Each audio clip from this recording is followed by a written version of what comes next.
At the Table with Friends is brought to you by Friends Fellowship Community, providing the resources to help you navigate the ins and outs of senior living, regardless of where you are on your journey.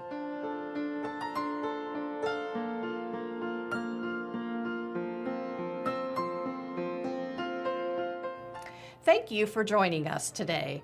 My name is Dana Shore. I'm the Director of Sales at Friends Fellowship Community and the host for today's episode, The Challenges of Selling Your Home and Downsizing a Lifetime of Possessions. Our guest is Tracie Robinson. She is the Sales Manager and Associate Broker at Better Homes and Garden Real Estate. Tracie will be sharing her valuable knowledge and tips about the process of selling a home, hiring a realtor, and how to downsize a lifetime of possessions. Welcome, Tracie. Thank you for joining us today. Hi, Dana. So if you would you kind of share a little bit about your yourself, your work experience, and your credentials? Sure. So I've been selling real estate now for about 26 years, always here in Wayne County, where I've been born and raised and lived my whole life. It's been a great opportunity to get to know so many people in the community. So it's been a lot of years of selling lots and lots of homes. And so I am an associate broker and a sales manager at Better Homes and Gardens Real Estate. So I help lead our team of 80-some agents. I have served as the president of the Realtors Association and different committees on the board as well. So Tracie, you mentioned the RAR, the Richmond Association of Realtors. Can you tell us a little bit more about that? Sure. So the Richmond Association of Realtors is kind of a governing board that we all are members of as Realtors. That's what gives us the authority to use the Realtor symbol, the blue R that you'll see on logos and things like that. We are required to be a member of that, the Indiana Association of Realtors, as well as the National Association of Realtors, which then gives us governing guidelines, a code of ethics, and rules that we must follow. So those associations help keep control of that. So Tracie, do realtors have best practices or code of ethics that they need to adhere to? Yes, absolutely. So we are governed by a code of ethics, very long preamble, we call it, of the code of ethics that we must adhere to. If you don't adhere to that, then there's a grievance committee. So the state takes it very seriously that we adhere to this certain code of conduct. We like to refer to it in a simple way, do unto others as you would have them do unto you, is basically how we approach that. Seems simple, but it makes sense. Right. There are classes that we have to take each year so that we stay up to date on what those best practices are. So can you share with me the value of hiring a professional realtor and the value that they bring to us selling our homes? Sure. So I think sometimes it looks easy from the outside.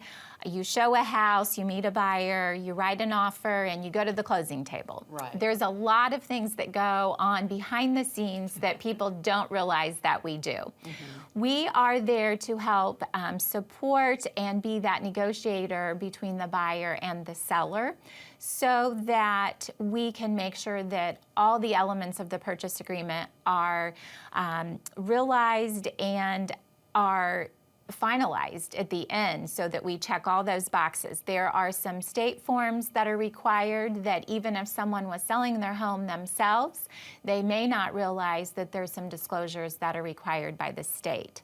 So we also help them negotiate at the time of inspections. We help make sure that the people who are interested in their home are pre-qualified and that the people coming into their home are accompanied by someone instead of someone just knocking on your door and trying to come into your home. That's really important. Absolutely. So we help vet buyers and the public before they come into a seller's home as well. But lots of legal matters behind the scenes take place. Okay. So Tracie, I've lived in my house for 40 to 50 years. How have things changed over the years when it comes to selling a home? Well, I think that there could be a surprise there. If someone's lived in their home 40 to 50 years, it's going to be a whole different market and process than maybe what they remember from that many years ago. There's more forms, just like anything else, the world has changed. Exactly. We no longer have a one-page purchase agreement. It's 8 pages plus other supporting documents. So it can be a bit overwhelming if it's been a while since someone has purchased or sold a home. So that is one thing that a Realtor would help them do, is maneuver through all of that paperwork and the process to help them, because it will be very different than what it was, say, 40 years ago, maybe when they purchased their home. I hear that a lot. Okay. When we bought this house, we only had to sign one paper and we shook a hand and we were all done. And it's very different now. It's doable, but it's different.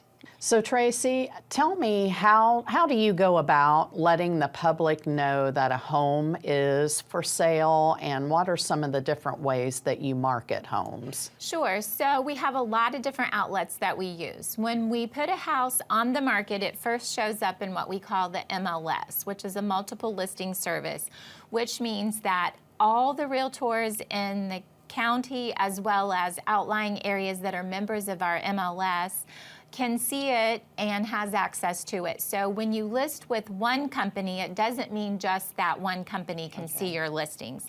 It goes far and wide. So that's the great thing about it, is you're marketing to thousands of realtors in the state of Indiana who can sell your home, who are looking for specific buyers, maybe the home that you're selling.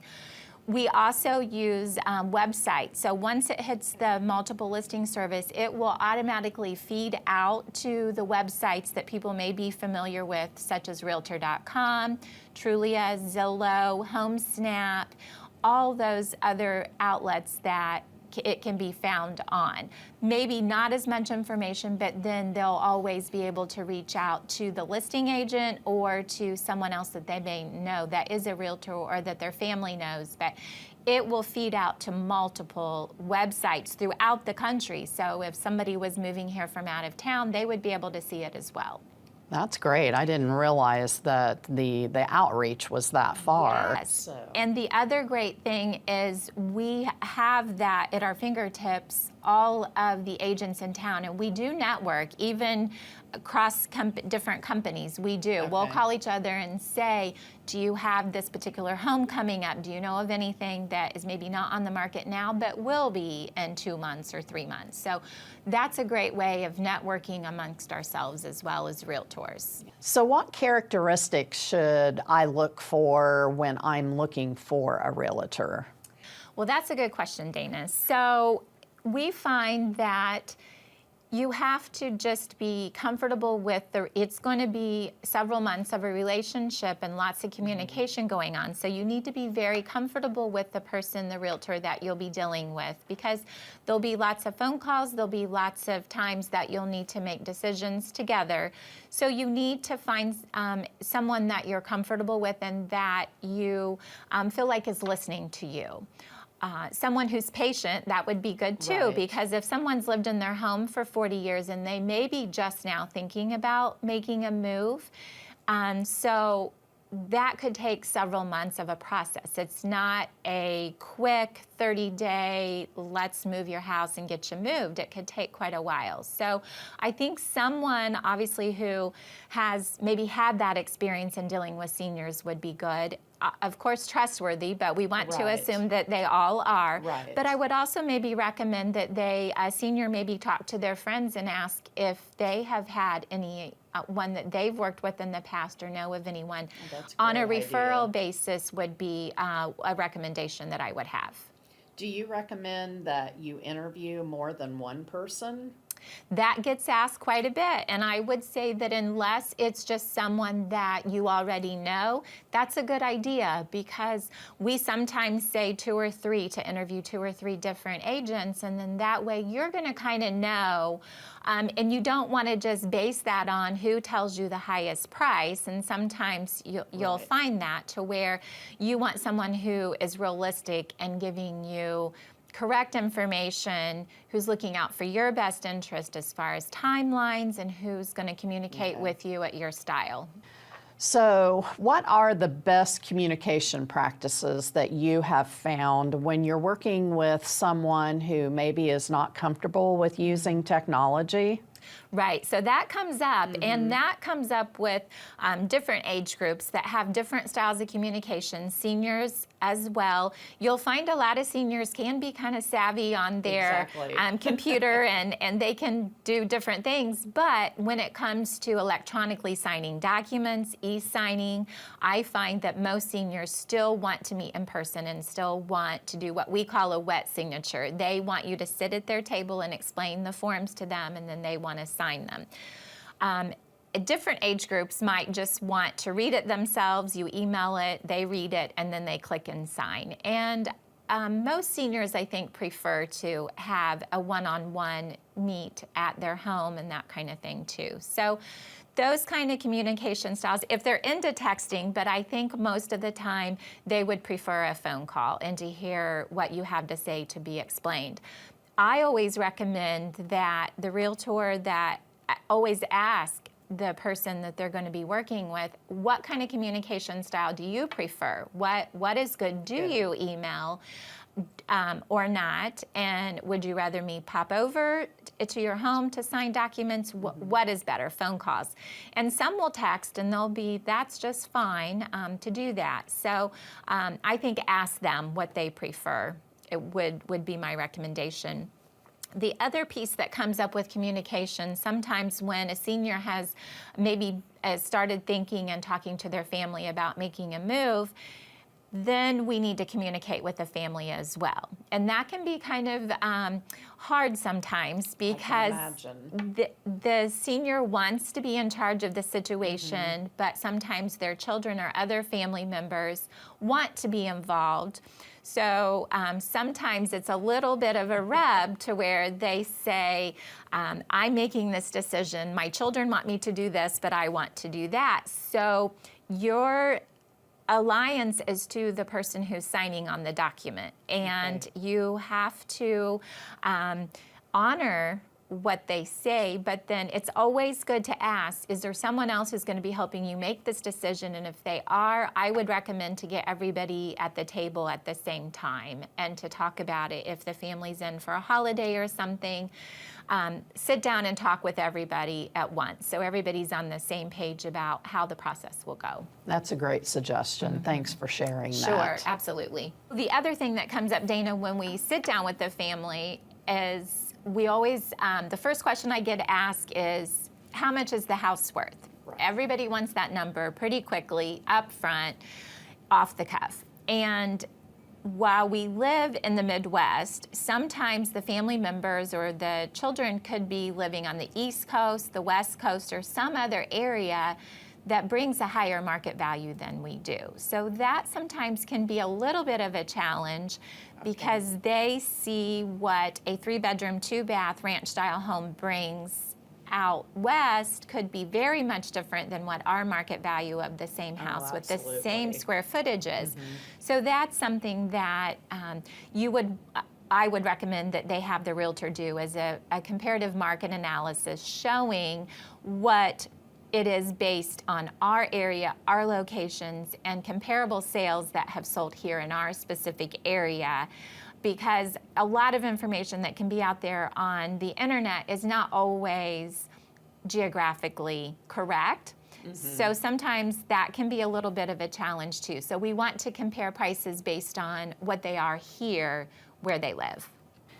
So can you kind of explain what the realtor handles during the process of selling the home? Sure. So we start typically, and I just had mentioned a comparative market analysis. So we Right. typically start there because we want to make sure that we have the house positioned and priced correctly on the market, so that when we first list it, that it has the best advantage to being on the market when it's priced correctly. So that would kind of be the first step. Sometimes that market analysis is done pretty early on, even months before the house is listed, just to give the owner an idea of what the house would be worth. So once we get through that process and then we list the house, that entails photos of the inside, outside of the house, as well as measuring and the rooms and different things like that, filling out kind of what we call our worksheet to get all the information about the house. Multiple forms that we also have that are legal documents that have to be signed so that everybody knows what those responsibilities are for the seller as well as the buyer. And then we get the house out on the open market, and then once it gets an accepted offer, we maneuver that process also of negotiating that offer with the seller and the buyer. And we communicate that. They typically aren't ever together negotiating. The Realtors do that together, but not everyone in the same room. So we do that, and then usually there's the inspection process, which we handle also, because most buyers want to have an inspection on the home to be sure they know what they're getting and if there's any major defects.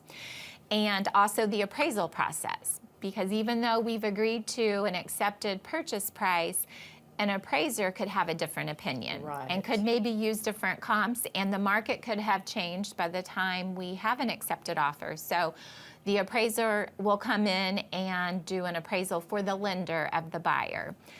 So that happens, and then we also facilitate and order title work, which is what a title company will do to make sure that there are no outstanding liens or encumbrances against the title of the house, and that the owner can sell the house free and clear of anything on the title without any restrictions or anything, maybe easements or things like that that could be old that no one's aware of that's there. So we do that. They also, a deed is prepared, so the owner doesn't have to worry about that. That is part of what the title company will do. We'll check the taxes to make sure that the taxes are accurate and that the taxes are paid, and who is going to begin paying the taxes when the seller will stop and the buyer begin. We also help work on having the utilities switched over to the new buyer. So we have like a checklist of all these things that we do that we help with. So there's quite a lengthy list of things that you sometimes don't think of that are just things that we do as an everyday best practice.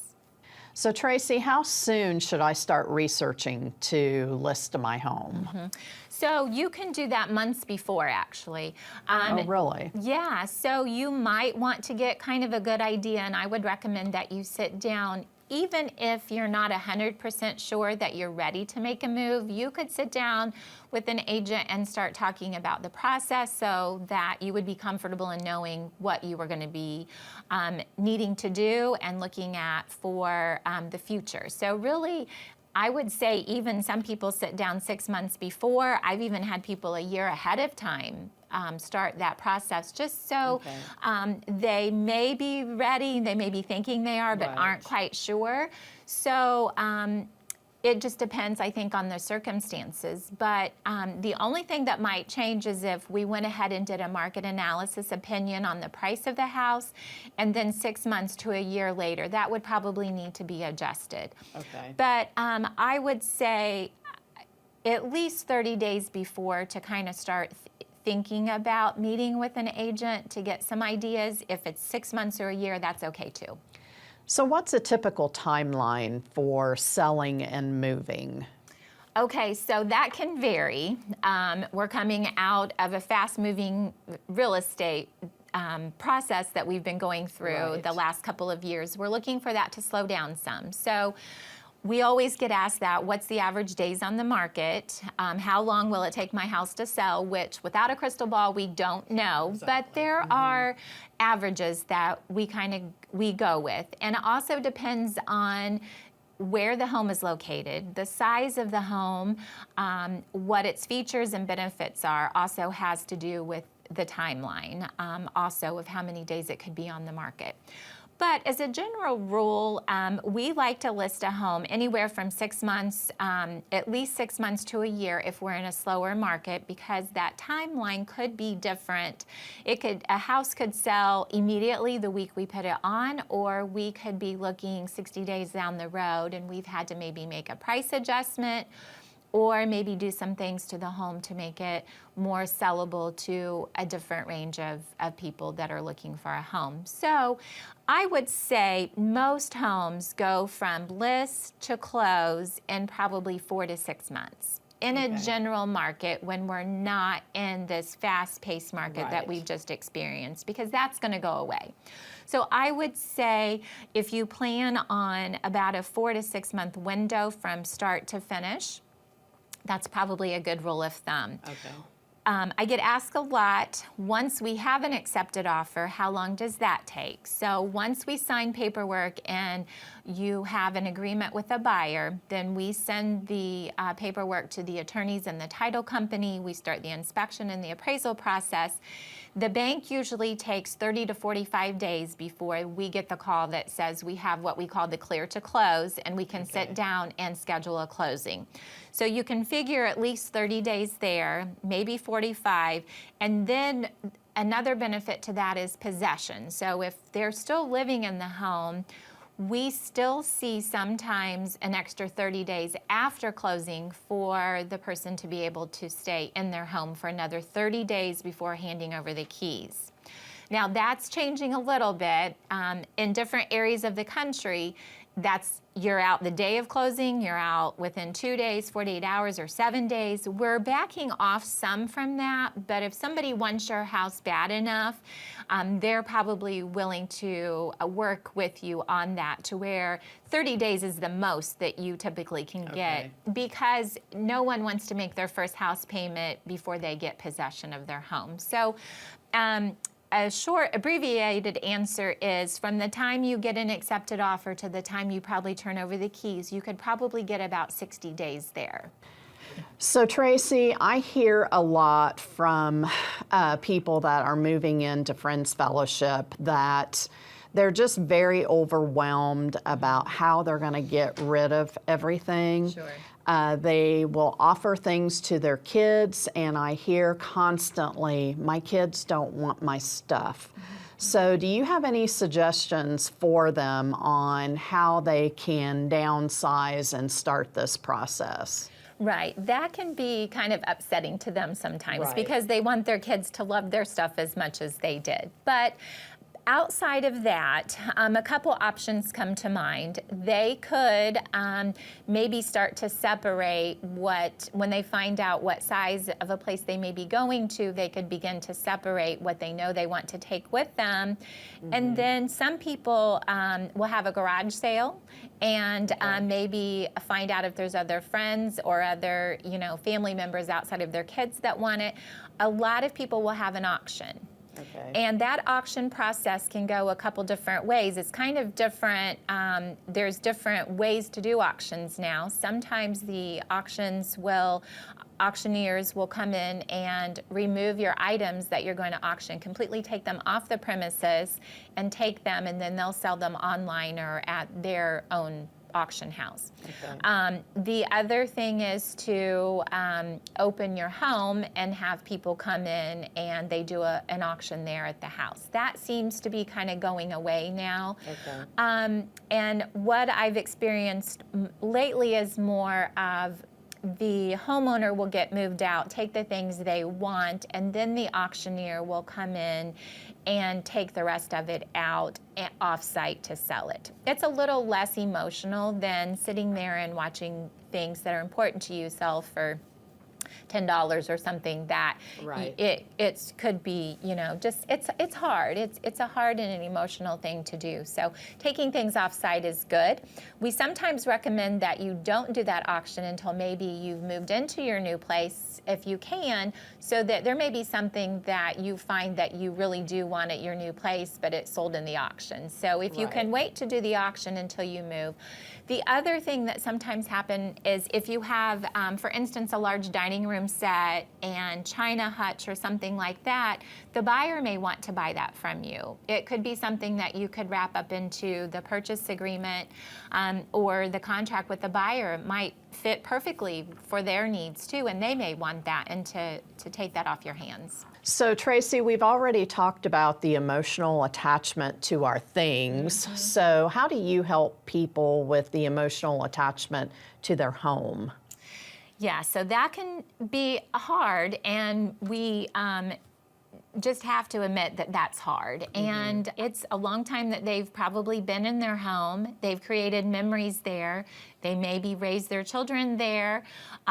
They've had holidays there. So that can be really something that's hard to get over. So I think them finding maybe others that have been, someone else or others that have been done that ahead of them, who maybe could help them, and you probably have that here, to where you could connect them with people that have already gone through that. We do. What I like to do is, if I see someone that's really struggling, it's always nice to be able to connect them with another senior that has gone through the same things that they are. Their situations are very similar, and you're not only helping them understand the process, but they're also starting a new friendship as well. Right, and that can be really important if they can connect and see that it's worked for others, and that there's people to visit with and different things to do, and it's just going to be a change, but it could be a positive change. And I think getting them excited about that piece of it, knowing they're not going to be alone, would be good for them. Exactly. So thanks for joining us today, Tracie, and sharing your knowledge. It's been very, very beneficial for me, and I'm sure for a lot of our viewers as well. So thank you so much. Sure, I had a great time, and it's fun to get to talk about the real estate industry. So you're very welcome, and I enjoyed being here. Thank you. Since the 1960s, Friends Fellowship Community has been mission-driven. We have stayed true to our mission all of this time. Make sure to follow At the Table with Friends on YouTube to learn more about Friends Fellowship Community and tips for senior living.